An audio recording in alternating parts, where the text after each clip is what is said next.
You've probably heard this before. The classic psychedelics are the safest substances out there. They're non-toxic, it's basically impossible to overdose on them, and given the right context, they can even be life-changing. But that's not the full picture, because not all psychedelics are created equal. Some actually pose a physical risk in some cases. So I'm going to break down 6 of the potentially unsafe psychedelics so that you can be informed, and knowing this could be the difference between a trip to hyperspace and a trip to the hospital. This headline caught my attention that came out a few years ago that said, "Studies find that mushrooms are the safest recreational substance." The study was based on how often people sought out medical treatment after ingesting certain substances. As you can see here, mushies and Lucy are among the safest on the list, physically speaking at least, because there are other risks like dangerous environments, psychological risks, and bad combinations with other substances. And most of the other commonly known psychedelics are safe and non-toxic in this way. But when it comes to certain other psychedelics, the risks start to become real. Number 1, 5-MeO-DMT. This one's number 1 because it has a reputation as the most powerful psychedelic known to humanity, sometimes called the God molecule. Although the experience is really rapid and short and can be profound, it causes some physical reactions in people like shaking, writhing, and vomiting. It reminds me of the episode of Hamilton's Pharmacopoeia where they're at the ceremony and the guy right before Hamilton is going absolutely crazy on the floor. Because of these physical reactions, it's completely necessary to be in the presence of someone who is well equipped to take good care of you. Someone that can help prevent you from injuring yourself or put you on your side if you're vomiting. 5-MeO is associated with long-lasting difficulties in some people. Because it's so profound in the way that it dissolves you, it can be a really destabilizing experience. And that is kind of the case for a lot of other psychedelics, but this is like the atomic bomb of peak experiences. Sometimes there's this thing called the whiteout experience. So instead of blacking out, it's like a whiteout where you merge with this infinite white void. And a lot of people can be either terrified or resistant to that, and that's one of the things that causes them to thrash around so violently. This is a psychedelic to treat with the utmost care. So going to a well-reviewed retreat if you're going that route, or doing it in the presence of someone who has experience with this molecule and is able to take really good care of people. Fun bonus fact, I consulted my friend Josie Kins about this, and she said that all these issues are also common with other 5-MeO molecules. She said the sketchiness is stored in the 5-MeO. 5-MeO is kind of hard to fake. It usually comes from the Sonoran desert toad's venom. But with some other psychedelics, you may not be taking what you think you're taking, like number 2, 2,5-I-N-Bomb. This one's personal for me because I've experienced it myself. 2,5-I-N-Bomb is a research chemical that's sold by sketchy plugs as a counterfeit acid. Sometimes they're honest about what it is, but a lot of times they're saying, "Yeah bro, it's acid." It's also sold on blotter paper with similar art to real tabs. So it's maybe not as popular these days, but in 2011 when I first became a psychonaut, it was everywhere, and you had about a 50-50 chance of getting this stuff when you were trying to procure acid, and I often did. Unlike real acid, which is mostly tasteless, N-Bomb has a metallic and bitter taste, and it can often lead your tongue to feel numb, which I should have seen as a red flag, but I didn't know any better back then. That's why there's a popular adage in the psychonaut community of, if it's bitter, it's just bitter. I highly recommend avoiding this one, as there are recorded instances of loss of life from this substance because it's both neurotoxic and cardiotoxic. It can also cause your nervous system to stop functioning properly with things like overheating, muscle spasms, and seizures. The safest methods to avoid this one are by just recognizing the taste and spitting it out, or by testing it with a test kit. So if you want a test kit, I have a link to some down below.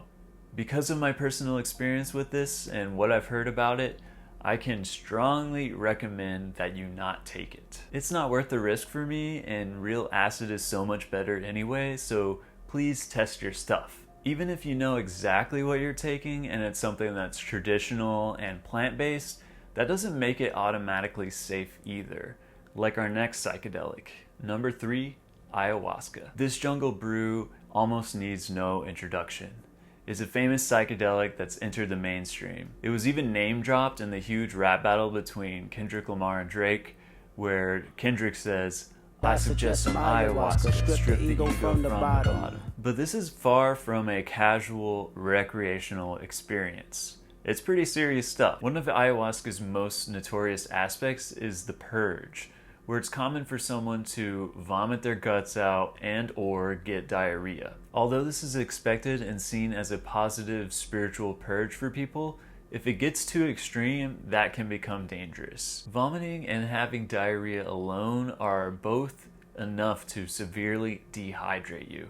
So imagine that you have both of these going on at the same time and you're extra sick compared to some people there. Then you'd be dealing with all the consequences of severe dehydration, which, as a being made of mostly water, is not ideal. You may have heard of the dieta, the super strict diet that people follow in the weeks leading up to the ceremony. There's traditional and spiritual purposes for this diet, but there's also practical reasons too. Some foods you're going to want to avoid are things like aged cheese, aged meats, and fermented foods. That's because these foods are high in something called tyramine, and when you combine that with the MAOIs in the ayahuasca, that can lead to some problems like high blood pressure spikes and the possibility of stroke. The harming molecule contained within the brew is a subcategory of MAOIs called RIMAs. So they are safer, but the risk is still there. So a little cheese may not kill you, but it is probably advisable to follow the diet as best you can and to make sure all of your nutrients are covered so that you're not super weak going into the ceremony. The last thing about Aya is to avoid taking SSRIs. SSRIs are antidepressants. For those of you who don't know, it's very common for people with mental health issues to take these, and a lot of my psychonaut friends who take these usually taper off of their SSRIs in the days leading to an experience. So there's a moderate risk of mixing SSRIs with any psychedelic, but the risk is even more extreme with the ayahuasca because of the RIMAs that I mentioned earlier. The ayahuasca and the SSRIs are both increasing your serotonin, and the RIMAs are breaking the enzyme down that normally breaks down your serotonin. So it's basically leading to an overload of serotonin, which is something called serotonin syndrome. That's why we need to move past this binary mode of thinking that chemicals bad, plants are good. We need to treat everything on a case-by-case basis. There's plenty of natural and safe plant medicines, and I want to recommend some to y'all. I've been munching on these gummies from my friends in Minnesota Nice for the past year, and it just so happens that they've teamed up with the channel to become my first ever sponsor. They're super well known for their Amanita muscaria mushroom, which is the famous Mario mushroom that turns you into a giant. I'm kind of bummed to find out that it doesn't turn you into a giant. Instead, it just makes you feel really relaxed and zen. So I'm just gonna have to take that instead. They have a lot of other plant allies with calming, sedating effects, like my personal favorite, Blue Lotus. I love Blue Lotus for meditative and creative activities, like when I'm making music with my band. And purely taste-wise, the gummies are delicious. They gave me flavors like grape, pineapple, and sour cherry. I can wholeheartedly recommend this to you guys because it's something that I enjoy already, and I think you would too. As psychonauts, we're interested in the alteration of consciousness through symbiosis with plants. So definitely check out their vast selection to expand your plant coalition. This operation is run by like-minded psychonauts like you and me, and they make sure that they source things ethically and sustainably. This is like a spiritual mission for them to spread the wonders of Amanita and these other plants, and it's even informed by visionary states of mind, and I think that's so awesome. So why would you go get a sketchy gas station product when something like this exists? Hit up their website and use the link in the description, and use my code SAUCE to get a 10% discount on your order. Discount courtesy of the Sauce Man. I think it's a win-win for both of us because you get to try these healing plants and fungi and support this channel at the same time. So huge shout out and much love to Minnesota Nice, and let's continue with our list. Number 4, Iboga.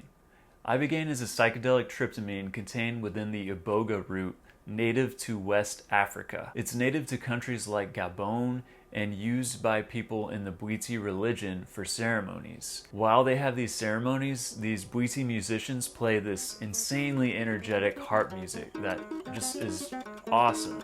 So just imagine that you're sitting there absolutely tripping and this guy's just shredding on this harp behind you. Iboga is a really unique psychedelic in a few ways.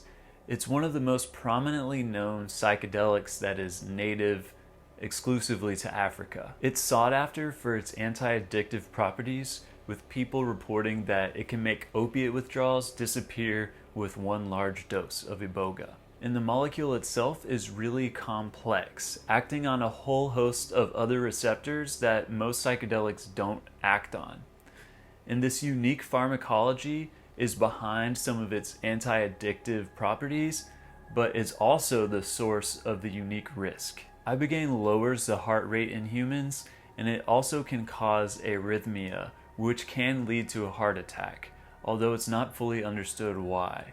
So if you have any kind of heart conditions, avoid taking this psychedelic. There are ways that we can mitigate the risk, like raising the standard for Iboga clinics so that they can monitor your heart rate and test you to see if you have any other substances in your system that would mix and react badly with the Iboga. And if we did that, it would go a long way to prevent some of the worst case scenarios. The same way that unsafe clinics can be a risk, sometimes the danger lies just as much in the environment as it does in the substance itself, which is what we see with number 5, MDMA. Although MDMA is not a classical psychedelic, I'm including it in this list because it's often used by people in the psychonaut community and often is mixed with actual psychedelics, like in a candy flip situation. And even if the effects aren't overtly psychedelic, it still follows the arc of a trip. It has a come up, a peak, a plateau, and a come down. A lot of us have heard the fear-mongering rumors that MDMA can put holes in your brain. While this isn't true, MDMA can be neurotoxic if you take it at high, repeated doses in a really hot place, like a dance club with really bad airflow. The heat can increase the neurotoxicity, but that's not the only issue. The core temperature of your body rises, and it affects your body's ability to regulate the heat. The hotter the environment, the worse this problem gets. This can lead to overheating, which in some cases can become fatal. I also read that if you suffer from hyperthyroidism, that you're even more prone to these risks. So if that's you, please be super careful and probably even avoid taking this. The best way to avoid the risk is to be educated about overheating and ideally be somewhere where you can control the temperature of the room that you're in. And even if you can't control the temperature of the place you're in, at least have some kind of plan or a space in mind where you can go to cool down. The other risk to MDMA was highlighted with the failed attempt by MAPS to legalize MDMA-assisted psychotherapy. Basically, the therapists went too far and started inappropriately touching their patients. People on MDMA are in a super suggestible state. They have a heightened sense of emotion, trust, vulnerability, and letting their guard down. And people can take advantage of that. This is drawing from the example of MDMA therapy, but these same dynamics can play out in real life situations outside of the therapy context. And these kind of stories give MDMA a bad rap and hold them back from becoming an accepted mode of healing. Because of these incidents, there are good people who are working on strict ethical training codes for people to do this kind of therapy. But in the meantime, it's the wild, wild west, so please stay vigilant out there. MDMA can make you overheat, but some substances carry an entirely different physical risk, like number 6. Ketamine. Just like the last one on our list, ketamine is not a classical psychedelic, but it is one commonly used in this scene. And at high doses, it can actually get very psychedelic and mystical. It's a dissociative that induces a trance-like, detached, sedated state. It might be one of the most powerful tools we have to ward off depression. And increasingly, it's become more popular as a recreational party favor. While it may not cause you to become physically dependent, people that use it often tend to start to crave it more and more, and they do end up getting addicted to it. It's a sneaky little guy, so please be aware of that and space out your experiences, because this one can actually cause addiction. And with repeated large doses, some really uncomfortable problems start to pop up. There's something called ketamine bladder syndrome, where the bladder becomes damaged and inflamed. It can cause pain, difficulty urinating, and some really graphic stuff that I don't want to explain in this video.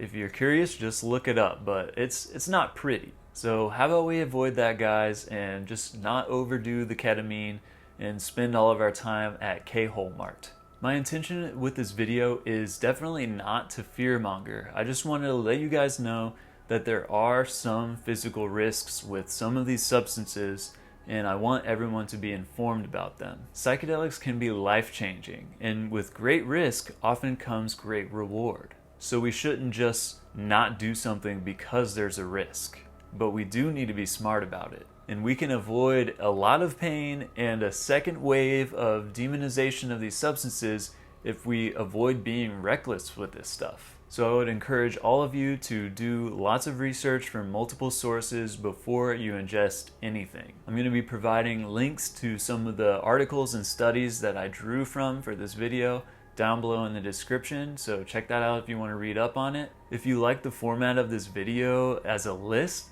I have a whole playlist of other videos kind of in this vein, so check that out if you're interested. And let me know in the comments if you have any experience with these substances, if you've experienced any of the drawbacks, or if there's any other thing I should have added to this list that wasn't included. So thanks for spending some of your precious time on Earth to watch this with me, and peace.